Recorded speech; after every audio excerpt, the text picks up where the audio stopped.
Baik, 105,3 Radio Kesehatan Medina FM. Selamat siang Insan Medina dimanapun Anda berada. Jumpa kembali bersama saya Rusi Purwana di program acara Bincang Sehat yang tentunya masih disiarkan secara langsung di Radio Kesehatan Medina FM. Insan Medina seperti biasa bisa menyimak siaran kami secara langsung lewat frekuensi di 105,3 FM atau bisa melewati live streaming kami di www.medinafm.id dan juga aplikasi Radio Garden, ataupun juga bisa menyaksikan secara langsung siaran kami lewat live TikTok ataupun juga YouTube di @medina153fm. Dan juga untuk saat ini Medina bisa menyimak siaran kami juga lewat live Instagram di Instagram Rumah Sakit Medina di @medinahospital. Baik, di kesempatan siang hari ini kita akan menghadirkan para narasumber yang sangat luar biasa, dan alhamdulillah sudah hadir di hadapan saya para dokter-dokter luar biasa dari Rumah Sakit Medina. Dan sudah hadir ada Dr. Melly Ismelia SPP Devi Nasim selaku dokter spesialis penyakit dalam dari Rumah Sakit Medina, dan juga ada Dr. Hilman Abdurrahman selaku pelaksana harian di hemodialisa di Rumah Sakit Medina. Kita langsung saja sapa-sapa beliau-beliau ini. Halo, selamat siang dokter. Selamat siang juga. Oke, teman-teman. Gimana kabarnya nih dok? Puasa tetap ceria. Tetap ceria ya. Dan saya lihat nih, waduh, ini bajunya samaan nih dok. Ya. Oke, ya bisa dilihat di sini. Ya, boleh diperlihatkan ke kamera juga nih. Oke, hijau-hijau ya. Ini pastinya ada arti tersendiri ya dok ya. Ada arti sendiri, dan kita juga Insan Medina akan ngobrol-ngobrol mengenai apa nih ya yang bertuliskan di baju-baju Dr. Melly sama Dr. Hilman ini Insan Medina. Baik, mungkin boleh disapa dulu nih Dr. Melly, Dr. Hilman juga, pasti ini para pasiennya juga pada nonton juga. Insya Allah. Dr. Melly ada di YouTube sekarang, Dr. Hilman ada di YouTube ya. Boleh disapa dulu nih para Insan Medina dan sahabat Medina, silakan.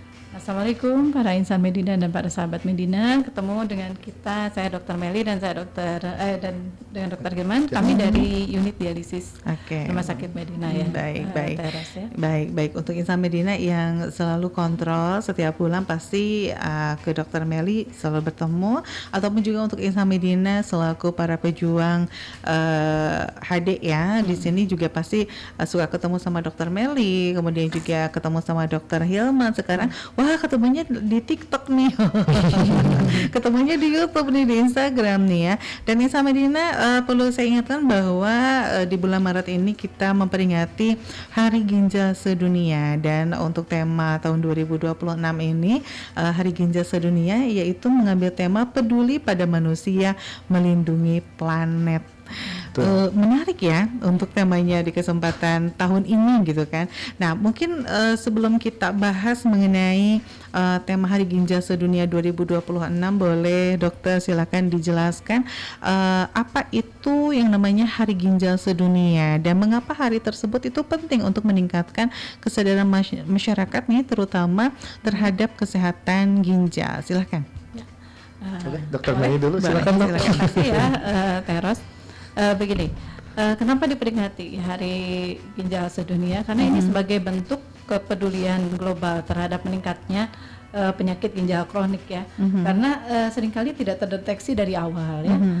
Di sini kita mengedukasi masyarakat untuk meningkatkan kesadaran akan pentingnya kesehatan ginjal, terutama pencegahan nanti jatuhnya terhadap terjadinya penyakit ginjal kronis yang nantinya akan melakukan terapi pengganti ginjal, yaitu salah satunya ya hemodialisis itu gitu. Jadi kita lebih aware dari awareness. Jadi apa sih faktor resiko? Jadi masyarakat harus tahu juga gitu. Dan memang tahun ini agak lain memang ininya temanya ya.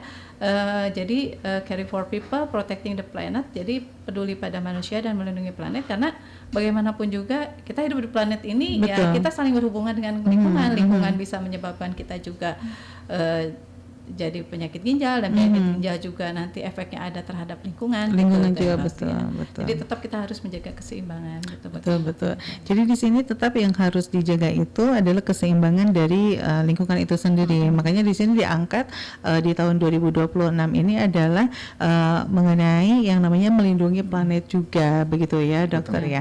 Kemudian mengapa nih kesehatan ginjal juga dikaitkan dengan upaya melindungi lingkungan dalam tema di tahun ini nih dokter? Mungkin dokter Hilman bisa mencoba diberikan jawabannya, silahkan. Ya, jadi ini kan terkait WKD ya, maksudnya World Kidney Day terkait green dialysis ya. Mengapa sih kesehatan ginjal itu dikaitkan dengan lingkungan? Karena memang selalu berhubungan, baik itu bagi pasien-pasien yang sudah terkena gagal ginjal atau memang yang belum terkena pun, ya mereka juga sebetulnya kita kan selalu hidup dengan lingkungan. Betul. Kalau memang kita lingkungannya mohon maaf ya agak kotor atau kurang bersih, itu juga kan berdampak kepada teman-teman atau misalnya orang-orang di sekitar kita juga. Nah di situ agar ini tuh makanya sekarang setiap 1 tahun ini kita adakan WKD atau Hari Ginjal Sedunia ini, terutama terkait lingkungan ini selama 1 tahun sekali. Agar apa? Agar kita prepare dan lebih perhatian terhadap lingkungan sekitar kita, baik di lingkungan medis ataupun non medis di luar. Baik ya, terutama juga ini mungkin untuk masyarakat sekitar yang selama ini gaya hidupnya kurang bagus. Jadi betul. mungkin di sini bisa diingatkan, oh ternyata istilahnya ada informasi dari Rumah Sakit Medina, suka ada penyampaian informasi-informasi gitu kan, apa namanya, informasi juga dari Radio Kesehatan Medina FM, kita suka ada flyer atau poster juga. Betul. Itu kadang jadi oh emang ada Hari Ginjal Sedunia ya, aduh gimana ya ginjal aku sehat nggak ya gitu kan, seperti itu. Nah kemudian kita tentunya masyarakat cuman taunya itu, oh yang lebih tahu itu paru-paru, jantung utama gitu kan ya. Betul. Nah kita kasih informasi nih dok, sebetulnya apa sih fungsi utama ginjal dalam tubuh yang kadang masyarakat itu kurang kurang mengerti, kurang menyadari gitu. Silakan dokter. Ya. Begini Teros ya, emang ini kekuasaan kuasa Allah ya. Ginjal itu sebetulnya organnya kecil ya, gitu. Cuma sebesar kecil lah ya, ada 2. Nah tapi fungsinya itu dibalik kecilnya ukurannya itu fungsinya banyak sekali, yaitu yang pertama yaitu menyaring dan membuang zat-zat sisa, juga bisa juga menyaring zat-zat racun dari tubuh, mengatur keseimbangan cairan, juga menjaga keseimbangan elektrolit, kemudian menjaga keseimbangan mineral-mineral penting buat tubuh. Selain itu juga ginjal berfungsi untuk mengontrol tekanan darah, kemudian HB, pembentukan sel darah merah, kemudian untuk mengaktifkan vitamin D, dan banyak lagi fungsi yang lain gitu. Jadi kita harus betul-betul menjaga fungsi salah satu organ kita ini gitu ya, karena ya karena itu, karena fungsinya banyak sekali gitu, terutama kayak kita makan atau minum obat atau apapun, sebagian besar juga ada yang dieliminasi dari ginjal, disarap oleh ginjal gitu. Karena kalau ginjal kita sudah tidak berfungsi, nanti terjadi akumulasi atau penumpukan zat-zat toksin di dalam tubuh yang tidak bisa kita keluarkan, baik itu zat-zat toksinnya ataupun kelebihan cairannya. Seperti itu ya. Jadi intinya adalah penyaring mungkin dok ya, penyaring ya. Jadi untuk Islam Medina juga yang mungkin sekarang punya gaya hidupnya kurang minum dok, karena ngerasa aku mah sibuk, artinya mau minum aja biasa tekaburu gitu. Kadang ada yang punya kebiasaan habis makan itu nggak minum gitu ya, atau istilahnya karena kerja seharian banyak duduk juga, ternyata minumnya juga kurang. Itu banyak sekali di zaman sekarang, itu banyak orang-orang yang mempunyai keluhan-keluhan seperti itu ya dokter ya, rata-rata. Baik, kemudian ini faktor resiko nih dokter, siapa saja yang beresiko mengalami penyakit ginjal dan tanda-tanda awal yang perlu diwaspadai, karena rata-rata tiba-tiba yang boom aja, istilahnya pada saat setelah lihat dari hasil lab, wah ternyata fungsi ginjalnya menurun gitu. Silakan dokter. Ya memang sih banyak ya sebetulnya yang menderita penyakit ginjal ini tuh bukan cuma orang-orang yang sudah terkena penyakit yang lain ginjal atau orang dewasa, bahkan anak-anak remaja pun sebetulnya bisa terkena. Resikonya dari mana aja? Yang pertama mungkin bisa juga dari punya riwayat diabetes. Diabetes ada 2, ada yang bisa dibawa dari sejak lahir, atau memang ada juga yang sudah terkena karena kebiasaan hidupnya, itu sering makan makanan manis, atau dari obesitas. Kedua dari darah tinggi, ini yang paling sering, yang paling banyak dari darah tinggi itu karena jarang kontrol, terlalu tinggi, ya alirannya terlalu kencang bisa merusak di bagian daerah ginjal juga. Akhirnya ginjalnya tidak berfungsi. Kemudian terutama bagi orang-orang yang sudah lanjut usia, itu lebih sering terkena juga. Kemudian ada beberapa orang yang mungkin lebih sering makan makanan obat mungkin ya dok ya. Kadang-kadang Konsumsi obat-obat obat anti nyeri. ya beli sendiri di warung atau bahkan dengan tanpa jalan ini ada istilahnya dari dokter kan ya, pengawasan dari dokter. pengawasan dari lebih dokter. terkena karena kan ya tiap hari rutin, akhirnya ginjalnya yang kena karena kan semua obat itu rata-rata dibuangnya lewat ginjal gitu, diekskresikannya. Akhirnya istilahnya aduh capek berat gitu, mungkin bisa gitulah ya kalau misalnya secara umumnya lah seperti itu. Baik, nah kita akan cari tahu juga Insa Medina mengenai yang bisa dikatakan bahwa ternyata masyarakat ya, atau misalnya masyarakat umum sekarang ini tiba-tiba mengetahuinya itu pada saat sudah terkena nih ya. Kita akan cari tahu kenapa demikian, tapi sebelumnya kita rehat sejenak karena ada beberapa informasi komersial yang berikut ini.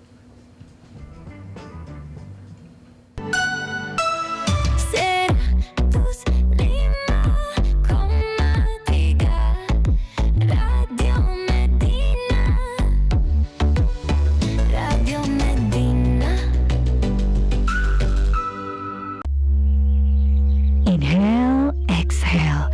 Bayangin hal yang bikin kalian nyaman dan menghangatkan. Hah? Kenapa Enzi? Sorry.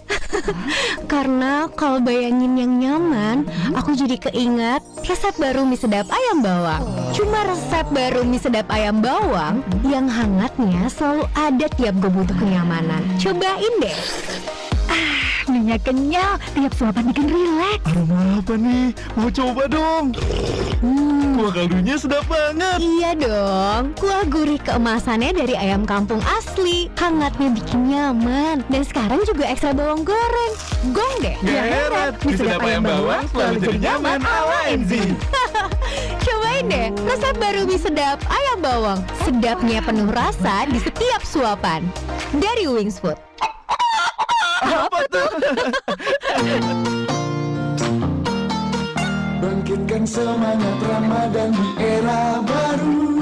Saatnya kembali jalin silaturahmi.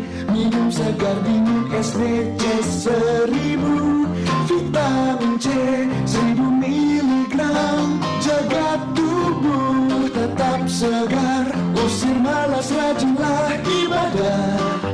Puasa kuat, silaturahmi erat. Minum segar dingin SDC 1000 untuk Ramadan. Vitamin C 1000 miligram. Imun kuat, puasa jalan terus. Minum segar dingin SDC 1000 untuk Ramadan. Tiap sahur dan saat berbuka. Puasa kuat, silaturahmi. Segar dingin SDC 1000 mengucapkan selamat menunaikan ibadah puasa dari Wings Food. 105,3 Radio Medina.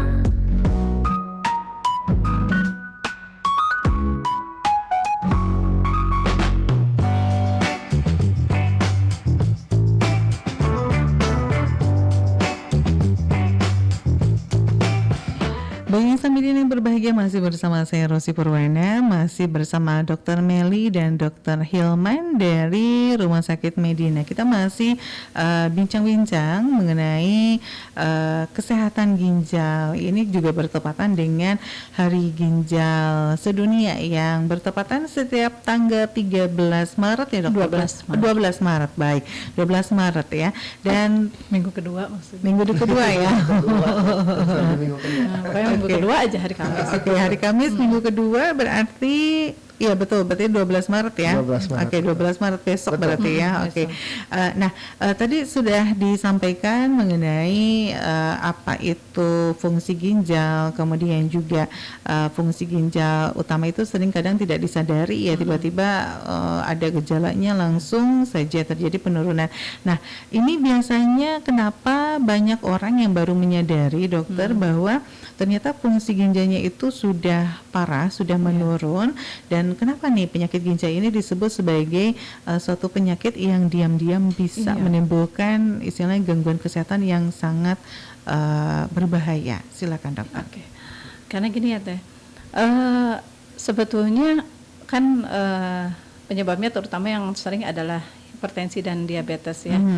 Memang pasien itu kadang ada yang kita mencegah ke arah jatuhnya ke gagal ginjal, jadi diabetesnya harus dan hipertensinya harus terus terkontrol. Nah itu sih oke lah kalau itu memang ada penyebabnya. Tapi kadang ada beberapa pasien ya yang keluhannya cuma tiba-tiba mual muntah gitu, kayak gejala mah gitu ya. Okay. Kok mual gitu. Terus ke dokter bilangnya lambung aja lah gitu, tapi tensinya kok tinggi, terus tiba-tiba kelihatan kok orangnya pucat gitu, padahal nggak ada perdarahan, terus tensinya tinggi, terus udah gitu kok ada bengkak-bengkak, mulai bengkak, cepet capek. Nah dari situ baru aja kalau pasiennya udah dirujuk ke rumah sakit dan kita lakukan pemeriksaan lebih lanjut, baru terlihat dari situ di mana fungsi ginjalnya udah menurun. Kalau penyakit ginjal dan penyakit diabetes dan hipertensi itu jelas memang faktor resiko. Biasanya itu lebih lebih terobservasi oleh dokternya gitu ya. Betul. Biasanya kita memang melakukan pemeriksaan ureum kreatinin secara berkala gitu. Di situ lebih terlihat lagi. Cuma kadang rata-rata yang pasien awam itu ya itu gitu ke dokter itu kok saya lambung aja ya ke mantri gitu kemana gitu ya. Ternyata pas udah ke rumah sakit kita lihat kok tensinya naik gitu ya, tensinya tinggi, kemudian pucet dan mual muntah, ternyata dia ureum kreatinnya tinggi ya, gitu udah ada gejala uremikum. Jadi ada mual muntah gitu teh. Biasanya gatal-gatal juga bisa ya. Jadi lebih kering kulit. Iya, kulit itu lebih kering. Gitu. Itu kulit lebih kering kok kok gatal ya gitu. Apalagi kalau pasien diabetes itu kan kelihatan banget ya kulitnya lebih kering, itu lebih cepat sih itu ya. Soalnya kadang pasien itu udah sekarang tensinya udah bagus, nggak makan obat tensi, udah aja gitu. Itu Rata-rata gitu. seperti itu ya. Karena indikator mereka apa? Sakit kepala. Biasanya kalau sakit kepala, lagi tinggi makan obat. Tapi kalau nggak sakit kepala ya udah nggak usah makan obat gitu. Ada gulanya juga kayaknya udah turun lah, nggak BSR ini nggak usah makan. Nah itu justru lama-lama justru itu komplikasinya ke organ yang lain gitu. Itu jahatnya itu ya salan gitu, tiba-tiba tek aja langsung full-blown semua keluar. Oke, seperti itu ya. Jadi kadang orang berpikiran bahwa obat yang harusnya dikonsumsi daily setiap hari justru dikonsumsi hanya pada saat ada keluhan saja ya dokter ya. Pada saat mungkin untuk penderita diabetes tipe 2 misalnya, kalau ngerasa nggak enak atau yang seperti disampaikan oleh dokter tadi, mungkin karena buang air kecil sering gitu kan, baru minum. Kalau misalnya ngerasa nggak ada keluhan sama sekali, itu diabaikan. Rata-rata seperti itu ya. Oke, termasuk juga yang darah tinggi. Kalau misalnya pusing, gejala-gejala darah tinggi baru diminum. Jadi kesannya kayak obat yang harus diminum tiap hari jadi kayak kesan obat yang harus pereda nyeri dong ya. Iya, seperti itu. Padahal itu proses kerusakan organ itu berjalan terus. Iya, gitu. iya, seperti itu. Jadi tetap istilahnya kalau memang dianjurkan untuk setiap hari, apakah itu ada keluhan atau tidak, tetap harus dikonsumsi setiap hari dalam jangka waktu yang terus menerus sesuai anjuran dokter, dan waktunya pun harus tetap dokter. Ya, harus tetap. Harus tetap ya. Berarti kalau Insa Medina suka lupaan, wajib pakai alarm. Pakai alarm aja. Nah, seperti itu ya. Kadang ngapain pakai alarmnya, biasa gandeng gitu. Tapi memang itu perlu ya dokter ya. Perlu. Okay. Terus di masyarakat tuh suka gini, dok saya nggak makan obat terus karena takut kena ginjal. Nah itu justru, itu justru yang salah itu. Makan lagi obat dan bisa kena ginjal gitu ya. Iya, karena bagaimanapun juga kalau pasien yang udah kronis kayak hipertensi dan diabetes itu tetap di bawah pengawasan dokter ya. Jadi nanti ada suatu saat ada obat-obatan yang kita ganti gitu, kita switch ke yang lebih aman buat ginjal. Misalkan kalau udah ada gangguan ginjal gitu ya.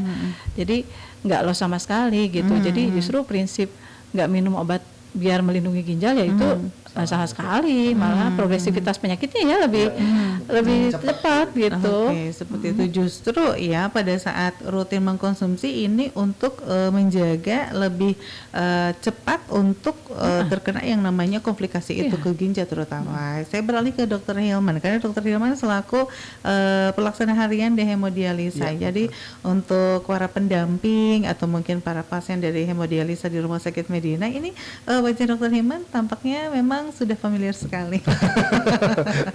Ya karena tiap hari ketemu ya. Tiap hari ketemu ya, warawiri dengan celotehannya gitu kan ya. Ini dokter, ini sudah yang menjalani hemodialisa atau istilahnya kalau kita mah lebih apa ya, lebih umumnya itu cuci darah gitu ya, bilangnya betul, cuci darah. Apa saja sih hal yang penting yang perlu diperhatikan untuk menjaga kesehatan padahal memang istilahnya kita sudah divonis harus melakukan hemodialisa ya. Sebetulnya yang paling utama sih, yang paling penting ya, yang penting ya cuma sedikit sih. Yang pertama itu ya memang harus teratur aja sebetulnya cuci darah. Kadang ada beberapa pasien yang bandel ya dok ya. Saya mah udah males nih cuci darah. Bisa nggak dok nih seminggu sekali ya? Diskon. Padahal kan dari hasil labnya atau urin kreatininya, aduh ini masih jelek, masih kurang. Tapi kan kadang suka maaf ya. Aduh sudah jauh nih dari Bumbulang atau dari Pamumpek nih, bisa nggak seminggu sekali? Padahal kan namanya harusnya misalnya seminggu 2 kali, tapi minta diskon itu ya. Jadi ada yang minta diskon gitu. Kadang mohon maaf ada yang bandel banget malah dok. Kadang 2 minggu sekali baru datang. Kadang ada yang datang udah maaf ya, udah ada gejala sesak, udah ada gejala ya tidak enak itu. Kan harusnya yang perlu diperhatikan keteraturannya itu. Ya. Bu, maksudnya kalau nanti kalau sudah ya kita juga sebetulnya kalau misalnya sudah bagus mah ya dok ya tidak akan menutup-nutupi. Iya, kita juga akan dikurangi ya frekuensinya. Satu sekali ya udah jatahnya segitu. Nah, seperti Terus itu. kedua paling asupan cairan. Karena Baik. Ini ada pasien-pasien yang susah, dok. Dikasih tahu tuh, aduh Bu, minumnya cukup sehari misalnya 2 gelas, 4 gelas, tapi itu kadang udah meminum air putih, minum minuman sayur misalnya, atau minum minuman dan lain sebagainya, nambah lagi cairannya, itu yang kadang susah gitu dok. Saya juga ditambah kedua kadang terakhir ya, kadang ada beberapa pasien yang makan makanan garam, micin yang susah diatur tuh gitu ya. akhirnya tensinya tidak teratur. Saya sering nih konsultasi sama dokter Meli, dok ini pasien tensinya kok tinggi terus nggak turun-turun, dikasih obat apa, obat udah banyak banget, apalagi ya dok ya. Dia bekalnya apa? Udah rock ya. Pas bakal tuh keripik ciki ya. Gurih, malah tensinya juga susah.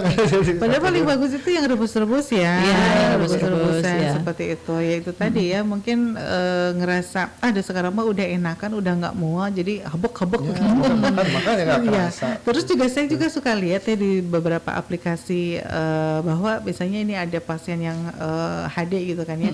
Itu oke, ketika ini tiba saatnya saya makan yang lebih bebas gitu.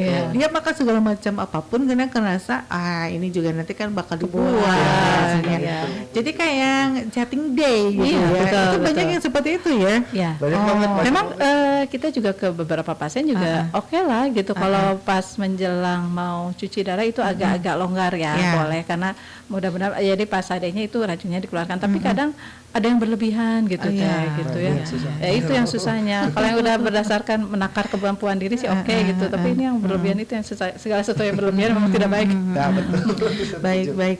Nah, yang paling menarik nih ya, kalau misalnya ini mitos atau fakta ya, banyak sekali yang menanyakan katanya kalau misalnya wajahnya kayak bengkak-bengkak itu dipastikan sakit ginjal gitu. Kudu dipanik, saya bisa sakit ginjal.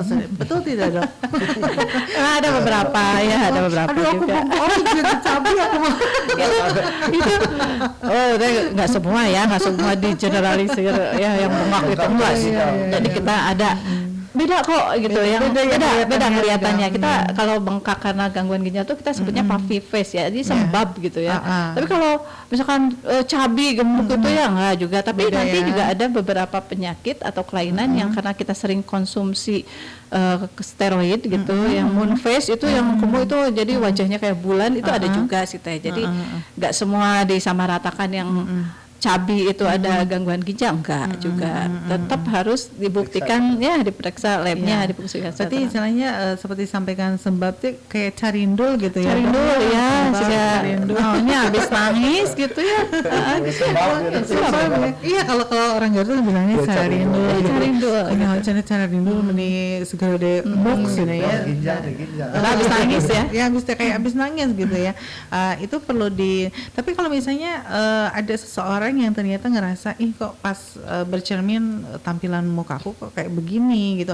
Itu tiba-tiba misalnya aku pengen cek yang berkaitan dengan ginjal, datang ke dokter, itu bisa tidak dokter? Boleh Boleh bisa ya? sekali. Bisa sekali itu harus Oke. deteksi dini itu harus. Baik. Nah, ini ada kaitannya mengenai Hari Ginjal Sedunia di tahun ini sampai di tahun 2026 ini ya, sesuai dengan temanya peduli pada manusia, melindungi planet. Ini berarti ada kaitannya dengan lingkungan. Kita akan cari tahu kaitannya itu seperti apa sih sama Medina. Makin menarik perbincangannya bersama Dr. Melly dan juga Dr. Hilman. Kita akan temukan jawabannya selepas beberapa buah informasi komersial yang berikut ini. 105,3 Radio Kesehatan Medina FM. Bu Nana. Bu Ayu, belanja juga Bu? Iya nih, tapi galau deh. Sisa uang 10.000 beli apa ya? 10.000 di tangan ibu yang tepat bisa hemat belanja sebulan loh. Beli apa emangnya? Paling dapat bayam 2 ikat. Nih Bu, beli sabun batang Nuvo Family ada promo 10.000 dapat 4. Berarti satunya 2.500. Bener banget Bu, promo untung nih, cuma 10.000 dapat 4. Borong buruan, nanti kehabisan. Keburu diserbu warung saya. Bukan cuma untung Bang, ibu juga tenang kalau anak-anak main di luar. Kan Nuvo Family punya perlindungan 2 steps ahead. Formula triple antibakterialnya lebih cepat lawan kuman pas mandi dan ngelindungin kulit setelah mandi. Pokoknya perlindungannya 24/7. Banyak untungnya kan? Nah, kalau gitu saya beli banyak buat stok deh Bang. Waduh, borong semua nih. Wah, bisa buat mandi sekampung dong. 10.000 di tangan ibu yang tepat dapat 4 sabun batang Nuvo Family. Nuvo Family, perlindungan menyeluruh 24/7. Wingscare. Hai Dit, gue habis dari Singapura nih. Wah, laksa Singapurnya enak banget. Sayang nggak bisa bawain buat lo. Padahal pengen nyobain. Ngapain jauh-jauh ke Singapura? Anak delisia. Di sini ada juga kali laksa Singapura yang otentik, praktis lagi. Nih, cobain. Nih Sedap Cup Singapura Spicy Laksa. Baru. Yang bener lo. Cobain dulu aja. Wah, ini sih udah Singapura banget. Kuahnya creamy, gurih, crazy rich laksanya. Minyak kenyal, pedasnya pas. Laksanya juara. Pedasnya juga bisa milih loh. So creamy, so spicy, so Singapura. Fix, ini laksa favorit gue. Gak perlu ke Singapura lagi. Praktis, tinggal seduh langsung go. Bener banget, bisa nikmatin anytime anywhere. Ya udah Net, Sedap Cupnya gue bawa semua ya. Ya, bukannya bawain oleh-oleh, malah ngambil Sedap Cup laksa gue. Ini Sedap Cup Singapura Spicy Laksa. Laksanya senagih itu, woy. Dari Wings Food.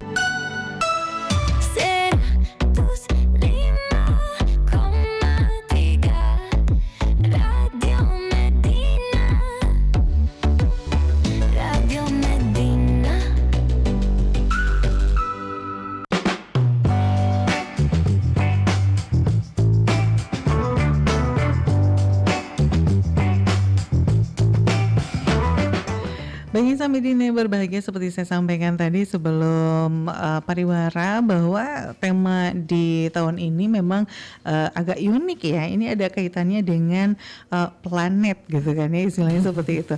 Dokter, ini kaitannya dengan lingkungan ya. Mengenai dunia medis, penting sekali untuk pemilihan limbah medis dan non medis di ruang pelayanan kesehatan. Ini kenapa nih dampaknya itu bagi pasien dan juga lingkungan? Mungkin Dokter Hilman bisa coba berikan jawaban, silakan. Oke, jadi terkait limbah ya. Jadi limbah medis dan non medis ini sebenarnya efeknya sangat banyak sekali ya. Kalau misalnya memang kita tidak tahu mana nih yang limbah medis atau non medis, maaf ya, kadang ada pasien-pasien yang ya bukan cuma pasien sebetulnya, kadang tenaga kesehatan juga ya, nakes juga suka lupa ini naruh di mana, ini naruh di mana. Kan sebetulnya ada tong sampah yang dibagi tuh di situ, ada warna kuning, warna hijau, warna merah. Nah, mana yang limbah B3, mana yang limbah makanan, misalnya mana yang limbah cairan. Kalau kita campur semuanya itu di situ, ya pada saat pengolahannya pun bisa menyebarkan resiko infeksi. Ya untuk petugas yang mengolahnya misalnya atau misalnya yang membawanya juga, misalnya CS-nya itu kan sangat beresiko juga, terutama bagi pasien-pasien yang berbenda tajam. Kalau misalnya benda tajam nggak tahu nih asal naruh aja situ, misalnya campurkan sama makanan dan lain sebagainya. Ya kan bisa aja nanti yang membawanya ketusuk atau misalnya kena resiko infeksi, itu sih yang lebih berbahaya sebetulnya. Makanya kita harus ada edukasi terkait ya ini limbah medis dan non medis itu. Gitu. Oke. Nah, mungkin Insan Medina juga ini sedikit kasih bocoran ya, kalau misalnya saya suka lihat di Rumah Sakit Medina mau buang sampah itu suka ada tuh keterangannya di bawah gitu kan ya. Ini adalah tempat sampah untuk apa suka ada keterangannya kan ya Dok ya. Kemudian berarti tadinya mau yang ke sini, harusnya tuh ke sini gitu, kadangnya seperti itu. Dan ini juga penting ya untuk Insan Medina yang selama ini asal buang. Di situ sudah tertera keterangannya. Coba dibaca dulu dengan membuang sampah pada tempatnya, pada peruntukannya, ini juga lebih memperkecil ya yang namanya dampak-dampak yang tadi disampaikan oleh Dr. Hilman gitu ya Dokter ya. Kemudian dalam penggunaan plastik sekali pakai nih dalam pelayanan kesehatan perlu dikurangi khususnya pada layanan dialisis, karena biasanya kan untuk pelayanan dialisis itu kan segala sesuatu halnya itu sekali pakai ya Dok ya. Ya, sekali pakai, kita sekali single use semua. Seperti itu. Jadi memang ini untuk sekali pakai layanannya itu memang harus dikurangi tidak Dok? Sekali pakai harus dikurangi sebetulnya. Karena kita kan harusnya pakai yang tumbler sendiri, bawa sendiri gitu. Cuma kan sekarang zamannya sudah era modernnya, kadang ada yang single use pun yang sudah dipakai. Yang penting bahannya itu. Bahannya itu dia ya tidak mencemari lingkungan lah kalau misalnya nanti diproses di limbah. Itu sih yang penting sebetulnya. Oke, seperti itu ya. Jadi sebetulnya di sini Insan Medina tinggal bagaimana cara memilih ya bahan-bahan yang akan dipergunakan, mungkin seperti itu. Betul, ya Dokter ya. Oke. Kemudian dalam dunia kesehatan nih, mungkin Insan Medina banyak yang pernah dengar BPA, DEHP yang ada dalam plastik tuh Dok ya. Itu apakah zat ini bisa berdampak pada kesehatan pasien dialisis? Jangankan pasien dialisis, yang sehat-sehat. Yang sehat-sehat gimana nih dampak-dampaknya nih Dok? Silakan Dok. Kalau itu ya tadi yang disebutkan Amateros tadi kayak BPA dan DEHP itu kan zat kimia dalam pembuatan plastik ya, baik itu polikarbonat maupun resin epoksi gitu. Jadi efek sampingnya itu bisa ke arah kardiovaskuler, kemudian efek inflamasi sama stres oksidatif, kemudian gangguan hormonal endokrin gitu ya, gangguan fungsi liver, fungsi ginjal dan semuanya juga terganggu. Apalagi kalau itu buat yang sehat ya, apalagi yang buat yang sudah rutin cuci darah itu kita harus hindari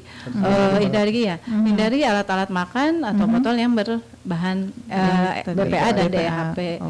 Jadi kita harus betul-betul memilihnya. Dan tadi seperti kata Dokter Iman bilang, jadi kita harus bawa tumbler gitu ya, jadi jangan pakai plastik gitu ya, gitu. Jadi harus betul-betul ya kita mengurangi juga sampah plastik ya. Kita harus cinta balik lagi kan temanya itu kelingkungan lagi. Kita berada di planet. Ya. Jadi kita harus melindungi planet kita yang kita diamin. Gitu. Nah, mungkin di sini Insan Medina bisa sebagai catatan kalau misalnya membeli suatu produk itu berarti yang suka ada keterangan itu BPA free gitu ya. Nah, itu dibaca itu. Nah, seperti itu. Jadi jangan asal murah ya. Bagus, bentuknya lucu. Warnanya bagus, gambarnya Barbie gitu, beli gitu. Kita beli satu set, gonta-ganti Senin hari Senin gitu ya, jangan ya. Jadi harus yang istilahnya bahannya juga ini BPA free seperti itu. Kemudian pernah dengar nih Dokter mengenai green dialysis, itu maksudnya apa ya Dok ya? Green seperti baju kita green. Makanya itu. Nah, boleh dilihatin ya ke kamera ini. Green dialysis. Ya seperti awal saya sampaikan bahwa ini dokter bajunya warnanya hijau. Ini maksudnya apa nih? Green dialysis. Maksudnya apa nih? Green dialysis itu adalah bahwa kita dalam konsep pelayanan cuci darah atau dialisis itu bertujuan mengurangi dampak lingkungan. Betul. Jadi dari proses perawatan gagal ginjal tanpa mengurangi kualitas terapi yang kita berikan. Oke. Gitu. Jadi tadi konsepnya tadi contohnya pemilihan limbahnya. Jadi pengurangan atau efisiensi dari air dan sumber energi listrik gitu. Jadi kita tetap berhemat, kita tetap ramah lingkungan, tapi tidak mengurangi kualitas dari pelayanan dialisis kita. Oke, seperti itu. Ini kan dari istilahnya para nakes ya, dokter ya. Kalau misalnya dari para pasien itu sendiri, ada tidak peran yang bisa dilakukan oleh pasien untuk mendukung yang namanya green dialysis ini, dokter? Nah ini justru yang akan kita dukung ya dok ya. Nanti pada saat makanya besok kita ada acara World Kidney Disease, kita menyampaikan kepada pasien bahwa peran sebagai green dialysis itu bukan hanya untuk tenaga kesehatan saja, tapi untuk pasien juga. Contohnya tadi yang saya bilang mungkin bisa membawa tumbler sendiri, menghindari plastik. Terus contohnya kan dalam penggunaan AC misalnya atau harus dingin ya. Nah kadang-kadang beberapa pasien aduh saya mah kepanasan di sini atau kadang ada yang kedinginan makan jadi yang ini pengen dingin ini pengen panas itu kan merusak listrik juga kan atau penggunaan listrik makanya nanti disesuaikan. Cuci tangan juga ya. Cuci tangan. Kita harus hemat air juga karena bagaimanapun kalau kita sesi dialisis itu kan memerlukan ratusan liter ya air. Jadi kita kan sudah menggunakan sumber daya air kita untuk cuci darah ya. Alangkah baiknya kalau kita nanti pas cuci tangan gitu itu betul-betul kita efektif gitu ya. Jadi jangan sampai emang kita bagus ya ada langkah-langkah untuk cuci tangan, tapi pas cuci tangan misalkan airnya terus jangan sampai gitu, tutup dulu, kita bersihkan dulu baru. Nah seperti itu ya. Jadi ini peran serta dari para tenaga kesehatan ya ataupun juga dari keluarga pasien ataupun juga dari pasien itu sendiri ini berkaitan erat ya, dan itu harus ada kerjasama ya untuk istilahnya mewujudkan tujuan dari peduli pada manusia dan juga terhadap planet kita ini, planet yang kita cintai. Kemudian ada pertanyaan yang masuk nih dokter lewat live TikTok kita. Ini ada dari Ceng Ali. Selamat siang buat Ceng Ali di live TikTok Medina FM. Dok, kenapa kalau kurang tidur tekanan darah tinggi? Ada yang kurang atau yang rendah? Kok bisa beda-beda? Mohon pencerahan. Jadi kalau bisa kurang tidur, ada yang justru tekanan darahnya rendah, ada yang menjadi tinggi. Itu yang pertama.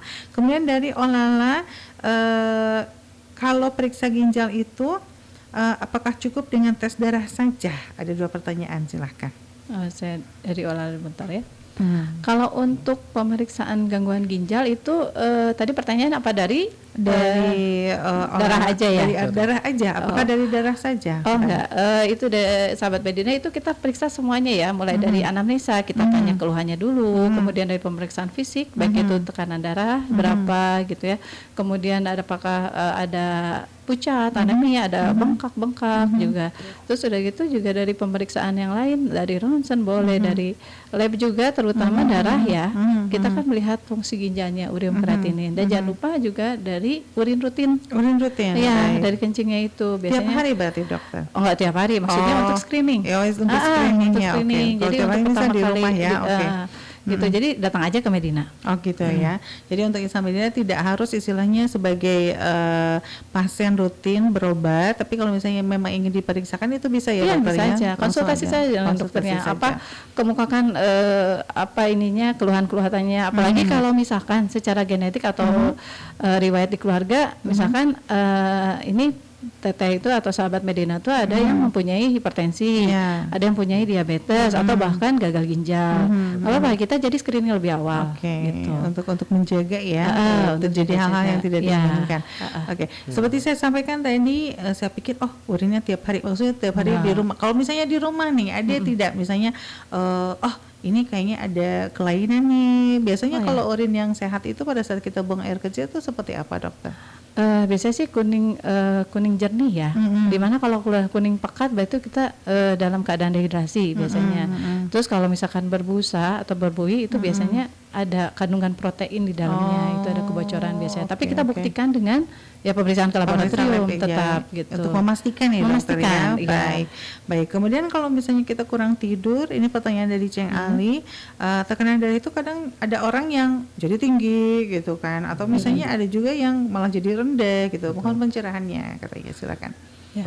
Ya paling kalau menurut saya memang bukan masalah, ya sebetulnya bukan hanya cuma satu hal, bukan cuma kuantitas saja, tapi kualitas. Ya, Dok, ya. Kualitas, tidur. oke.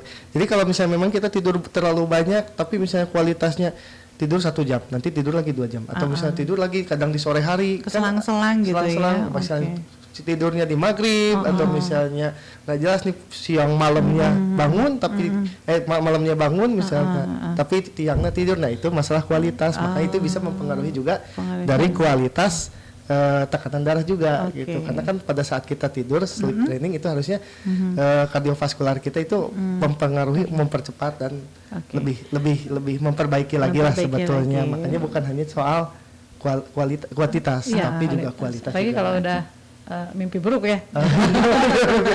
Berarti nggak benar. Saya simpati sih memang kayak biasa yang ke rangsang itu biasanya emang cenderung lebih ke tinggi ya biasanya gitu. Tapi emang ada beberapa yang justru malah jadi lemas ya, malah jadi hipotensi. Itu balik lagi sih memang kualitasnya seperti Berarti apa. kalau untuk tidur yang berkualitas itu tidurnya seperti apa, Dok? Sesuai jam tidurnya, satu kemungkinan kita kan membutuhkan selama 6 sampai 8 jam. tidur Lama itu. ya, tapi tidak terputus-putus seperti yang disampaikan oleh Dokter Herman ya. Jadi harus sekarang terus 2 ya. jam siang atau bahkan misalnya oke lah 6 jam, tapi ternyata tidurnya di siang atau misalnya baru tidur jam 2 malam nih. Bangun Itu kalau dokter jaga gitu ya. sebetulnya Dokter jaga gitu. kurang bagus ya gitu, tapi ya balik lagi lah sebetulnya. Justru itu mempengaruhi dari yang bisa menyebabkan kita terjadinya insomnia atau retropsomnia, bahkan kita bisa terbalik pola tidurnya. Pola tidurnya terbalik. Jadi malam bangun, siang tidur. Itu kalau bulan puasa suka gitu ya. Ya, rata-rata seperti itu. Atau mungkin ada juga yang justru kalau bulan puasa tidurnya lebih awal. Bagusnya begitu ya Dok ya, tidurnya lebih awal, bangunnya lebih awal. Biasanya seperti itu ya, seperti itu. Baik-baik. Nah, untuk Isa Medina mungkin ada pertanyaan lagi, silahkan bisa melayangkan komenan di live TikTok kita ataupun juga di live Instagram, juga di @medinahospital juga silahkan. Dan kita juga pastinya ingin mengetahui ya cara atau istilahnya gaya hidup sehari-hari, kebiasaan sehari-hari seperti apa yang sehat untuk ginjal kita. Kita akan temukan jawabannya dari Dr. Melly dan juga Dr. Hilman. Tapi selepas informasi yang berikut ini, jangan kemana-mana, tetap di sini di Bincang Sehat di 105,3 Radio Kesehatan Medina FM. 105,3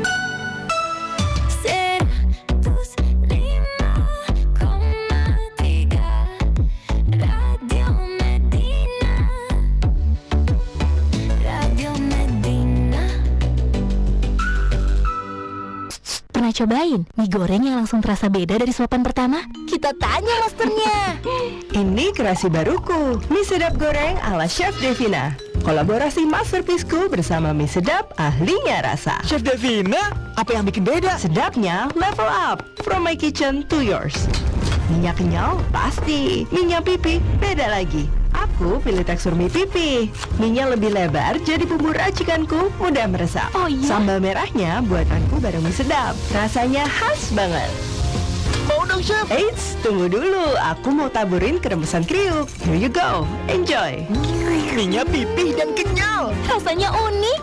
Ini ada sayurannya ya, Chef? Yes, aku pakai sayur lengkap biar pengalaman makannya makin perfect. Sedap. Pertama di Indonesia, mie sedap goreng ala Chef Devina. Sedapnya full of taste dari Wingswood. Cobain sekarang. Yes Chef. Aduh, mual dan gak enak perut nih. Mana mau interview hari ini? Kenapa sih? Gak tahu nih, mual sama nyeri ulu hati, kembung lagi. Oh, itu sih biasanya kelebihan asam lambung. Minum nih Nielsen Mafas, atasi cepat untuk sakit mah.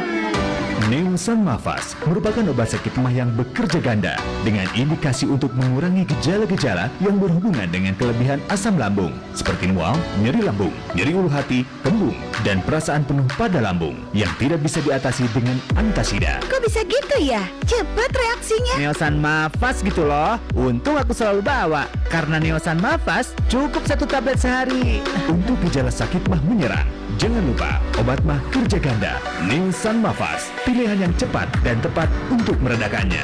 Produksi PT Sanbel Pharma. Baca aturan pakai. Jika sakit berlanjut hubungi dokter. Sepi dah. Iya. Aduh. Sambut dengan mulut terbuka. Nih, ada mie sukses goreng Aceh isi 2. Woi, ada Neng Wika. Cobain yang baru. Mie sukses mantap isi 2 goreng Aceh. Wah, rumahnya. Ini mie Aceh otentik. Rempahnya asli khas Aceh. Iya ya, minyak kenyal, Aceh banget dah. Kres-kres bawang gorengnya juga endes. Wah, porsinya mantul, bikin full. Iya dong, fantastis. Siap cantik. Mie sukses Aceh luar biasa. Mengata. Wow, mie Acehnya beneran otentik kan, Neng Wika? Iya kan? Saking otentiknya berasa di Aceh. Mantap, tap. Jelas, irit lagi. Wika, nambah lagi ya. Waduh, 2-3 makan sukses. Cobain ya guys. Mie sukses goreng Aceh. Mie Acehnya otentik, porsinya fantastik. Dari Wings Food. Salahku gimana ku matikan lagu Medina.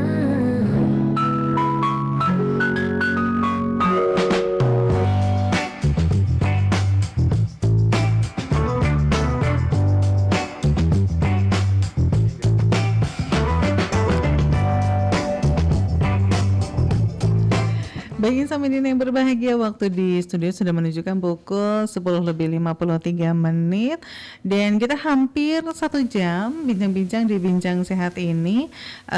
Mungkin insan Medina juga ingin mengetahui ya, supaya tetap terjaga kesehatan ginjalnya, kemudian juga tidak tiba-tiba badan itu ngedrop, kemudian mempunyai gejala-gejala yang sudah disampaikan oleh Dr. Melly, badan lemas, pucat, kemudian juga tadi disampaikan dari muka pun itu kelihatan ya untuk orang-orang yang mempunyai keluhan ginjal. Nah, dalam keseharian sehari-hari nih dok, yang menjadi kebiasaan yang bisa dilakukan masyarakat untuk menjaga kesehatan ginjal, tapi di sini sekaligus menjaga lingkungan, karena kita kan ngobrolnya itu tema kita yang menjaga planet ini kembali lagi nih. Betul. Ini gimana nih dok? Silakan nih dok. Oke, paling dari saya kalau misalnya minum ya untuk menjaga bagi bagi masyarakat, untuk mencegah gitu ya. Mencegah betul. Terutama kesehatan ginjal. Satu sih yang paling penting itu minum air putih yang banyak sebetulnya. Banyak. Kadang ini yang sebetulnya sepele ya, simpel, tapi kadang orang-orang tuh lebih enak minum minuman yang bersoda, yang manis-manis ditambah kan itu kalau kita beli minuman seperti itu kita kan berarti beli kemasannya juga. Setelah beli kemasan kan kita buang otomatis limbah semakin banyak dong kalau seperti itu. Makanya ya kita itu tadi harus bawa botol minum sendiri, isilah dengan air putih. Refill aja sendiri lah ya, air putih yang lebih sehat. Terus kedua juga itu penggunaan tadi ya plastik kayak makan makanan, minum minuman, hati-hati loh makan makanan micin, makanan gurih yang kayak gitu. Ya sama sih sebetulnya, lama-lama kan membuat darah tinggi. Dari hipertensi itu dia tetap ujung-ujungnya kalau terbiasa terlalu lama-lama ginjal juga yang kena gitu. Ditambah kan kemasan ya intinya kalau untuk menjaga lingkungan sih sebetulnya udah pakai alat-alat sendiri, minum makanan yang sehat bikinan sendiri, udah seperti terus makanan juga yang bagus, masak sendirilah sayur buah. Karena kalau sudah terkena penyakit ginjal, untuk minum tuh udah benar-benar harus dibatasin ya, seperti disampaikan oleh dokter tadi, harus misalnya hanya berapa gelas sehari. Tapi kalau untuk yang sehat lebih bagus lebih banyak. Gitu. Makanya syukurilah ketika kalian sehat masih bisa minum banyak, minum aja yang banyak air putih. Gitu, air putih ya, sampai bukan air yang manis. Betul. Jangan yang manis, jangan yang pewarna, jangan ada yang banyak teh yang manis. Ya. Oke. Terus kalau misalnya untuk ini nih dok, kebanyakan orang itu mengatakan kalau misalnya jangan banyak yang makanan yang gurih kan, tadi kan disampaikan oleh dokter. Tapi justru sekarang itu fenomenanya itu makin gurih katanya makin nikmat. Aduh, nah itu kadang yang menggoda, yang Itu berbahaya. ya kenikmatan sesaat ya. Sesaat, betul. Udah gurih, tambah lagi istilahnya topping-toppingnya berwarna-warni. Ini rasa ini, rasa ini. Itu emang godaan syaitonir rajim memang. Kita harus kuat iman memang. Kita harus kuat iman. Berarti kembali ke diri kita sendiri, bagaimana kita menahan yang namanya godaan ya. Godaan, iya itu godaan. Semua tuh godaan. Ya sekali-kali nggak apa-apa ya. ya. Kali-kali cheating nggak apa-apa ya, tapi jangan terlalu sering gitu. Sebulan sekali. Iya, sebulan sekali. Sebulan sekali. Tiap lebaran aja. Tiap hari aja itu. Tiap lebaran aja. Oke.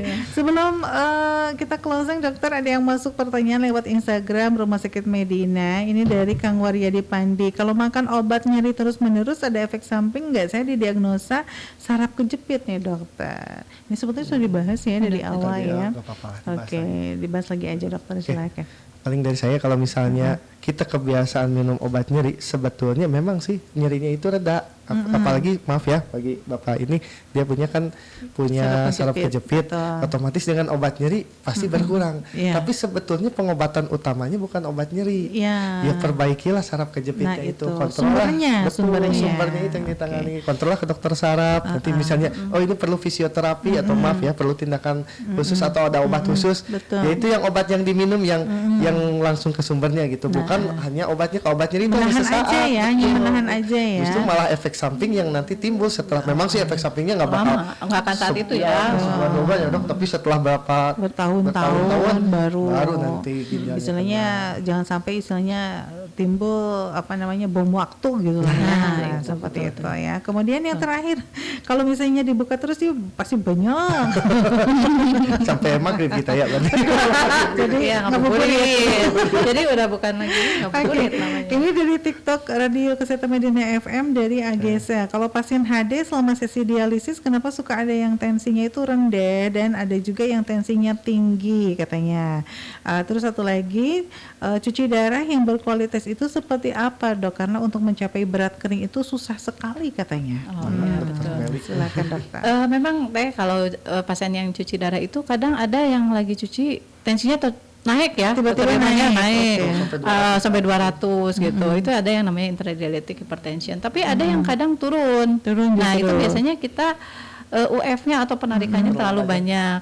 Nah makanya itu kenapa harus ada dokter yang standby seperti dokter Hilman di pelaksanaan hariannya itu, karena untuk melihat, karena pada pasien cuci darah itu dinamis ya gitu, berubah-ubah gitu. Tensi itu awal kadang bisa naik, nanti tengah-tengah hari bisa turun gitu. Jadi ada beberapa manuver yang kita lakukan. Nanti juga sebelum cuci darah juga sebelum ditusuk diakses juga kita tensi dulu pasiennya. Kalau misalkan masih terlalu tinggi kita tanya dulu pasiennya, hari ini udah makan obat hipertensi belum gitu. Kalau belum kita sarankan minum dulu. Kita tunggu beberapa saat ya dokter Hilman sampai tensinya stabil. Memang itu ada beberapa penyebab ya.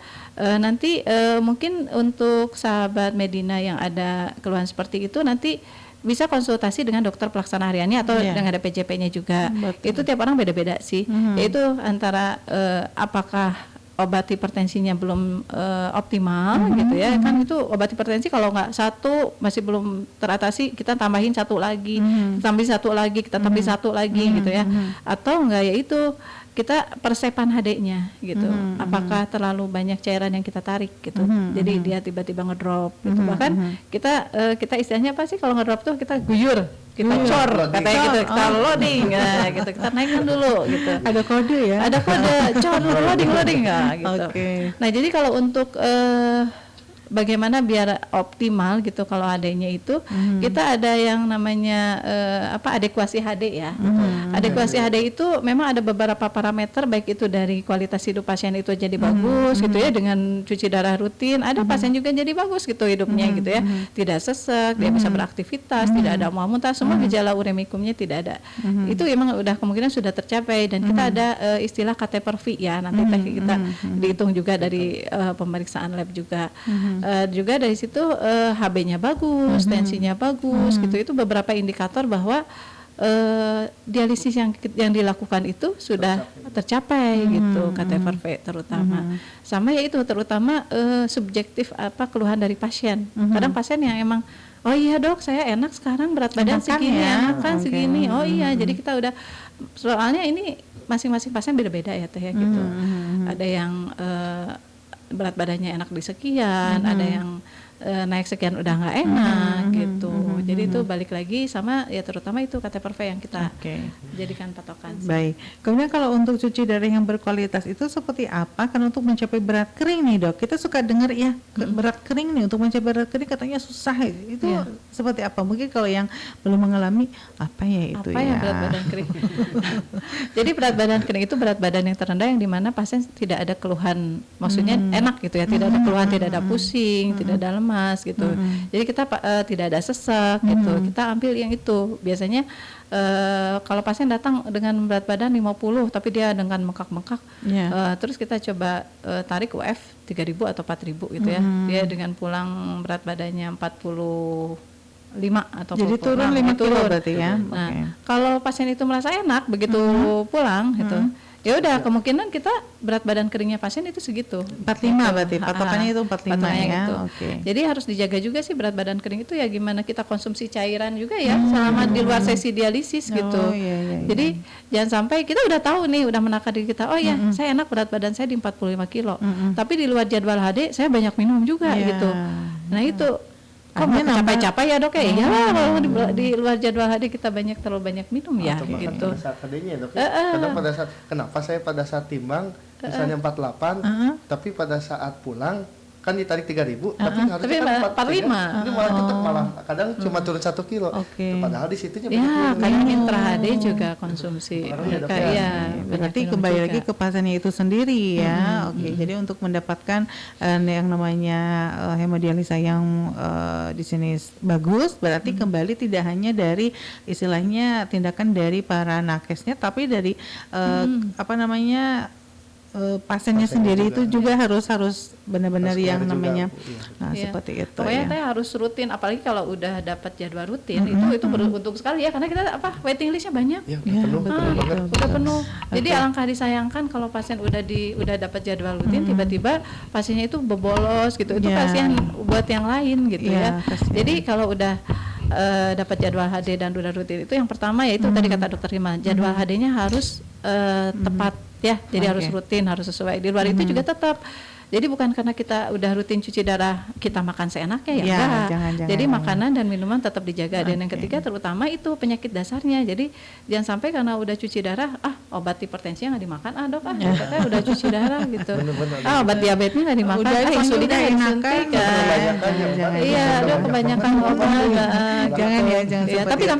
Tapi nanti kita suka pilih kok mana yang misalkan betul-betul penting banget gitu ya, sama yang kalau suplemen juga kadang kita kurangin ya, dikurangin lah gitu. Yang penting yang pentingnya dulu obat yang penting. Kemudian ini yang terakhir ya, karena waktunya udah mepet banget. Mungkin Dokter Hilman, Dokter Meli juga ada janji yang lainnya juga, ada aktivitas yang lainnya juga.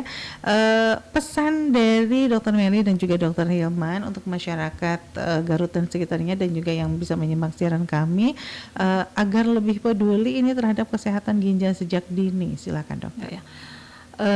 Ini pesan untuk semua untuk biar peduli terhadap kesehatan ginjal, yaitu yang pertama terapkan pola hidup sehat. Yang tadi perbanyaklah atau konsumsilah air putih, kemudian batasi konsumsi garam atau gula, dan makanan olahan. Betul. Kemudian olahraga rutin dan juga hindari rokok, tidak sembarang minum obat gitu ya. Kemudian kalau sudah terdiagnosa hipertensi dan diabetes, ya itu harus terkontrol kadar tensinya dan kadar gula darahnya, terutama itu. Jadi dan juga jangan lupa sering cek fungsi ginjal secara rutin, apalagi kalau yang ada faktor resiko ya. Faktor resiko yang dua penyakit tadi ya, terutama diabetes dan hipertensi. Silakan bisa dinambahkan untuk Dokter Hilman, silakan. Cukup, saya sudah mengikuti. Sudah kesampaikan sih sama Dokter. Mungkin ya itu aja sih sebetulnya sama terkait ginjal. Sebetulnya ini menarik ya. Cuman memang untuk tema kita hari ini kita lebih fokus kepada peringatan Hari Ginjal Sedunia ya. Dan sebetulnya ingin bertanya ini gimana nih? Bentar lagi kan mudik nih dok ya. ya. Biasanya kan istilahnya mau ikut HD misalnya ke tempat tujuan dan sebagainya. Sebetulnya saya ingin bertanya seperti itu. Bisa teh. Bisa ya. Kita ada istilahnya traveling HD. Traveling HD, oke. Jadi udah ada beberapa yang daftar malah ya. Jadi itu kita memfasilitasi. Jadi pasien-pasien cuci darah di luar kota yang pulang ke Garut untuk karena mereka kasihan kan nggak boleh telat, nggak boleh terlewat gitu. Kita membuka teh. Nanti bisa hubungi aja ruang hemodialisa. Mudah-mudahan masih ada itu ya. Slot yang kosong ya. Kebetulan kita juga slot maksudnya kita khususkannya ada satu shift untuk khusus pasien-pasien traveling. Oh iya, jadi ada ya baik. Khusus di Lebaran ini aja. Nah, gitu ya. Jadi ini adalah satu kabar baik untuk para pasien hemodialisa. Jangan berkecil hati. Aduh, jadi nggak bisa mudik nih, nggak bisa, jangan ya. Karena di Rumah Sakit Medina ada traveling dialisis ya. Jadi untuk Isa Medina silakan tinggal dibawa saja mungkin untuk rujukannya atau pengantarnya ya dari tempat HD sebelumnya, rumah sakit sebelumnya untuk ikut HD di Rumah Sakit Medina seperti itu. Mudah-mudahan informasi yang kami sajikan bersama Dr. Meli, Dr. Hilman dan juga informasi yang kami sajikan bermanfaat untuk Insan Medina ini bisa menambah wawasan insyaallah ya. Memberikan juga pencerahan untuk Insan Medina, menjadikan kita lebih aware juga terhadap kesehatan diri kita sendiri dan juga lebih peduli juga untuk lingkungan kita tentunya. Dan saya ucapkan banyak terima kasih untuk Dr. Meli, Dr. Hilman atas waktunya, kebersamaannya. Kita tunggu juga untuk pertemuan selanjutnya dengan tema yang berbeda. Dengan tema yang berbeda. Baik. Terima kasih. Salam sehat untuk rekan-rekan semuanya di Rumah Sakit Medina. Sampai jumpa, dokter. Sampai jumpa. Terima kasih juga. Baik, Insan Medina, itu tadi perbincangan kita di kesempatan siang hari ini dalam program acara Bincang Sehat bersama Dr. Meli selaku dokter spesialis penyakit dalam dan juga Dr. Hilman selaku dokter pelaksana di harian di hemodialisis di Rumah Sakit Medina. Mudah-mudahan apa yang kami sampaikan di kesempatan siang hari ini bermanfaat untuk kita semuanya. Dan sampai jumpa dengan tema-tema selanjutnya dengan narasumber selanjutnya tentunya di Bincang Sehat di Radio Kesehatan Medina FM. Selamat siang dan sampai jumpa.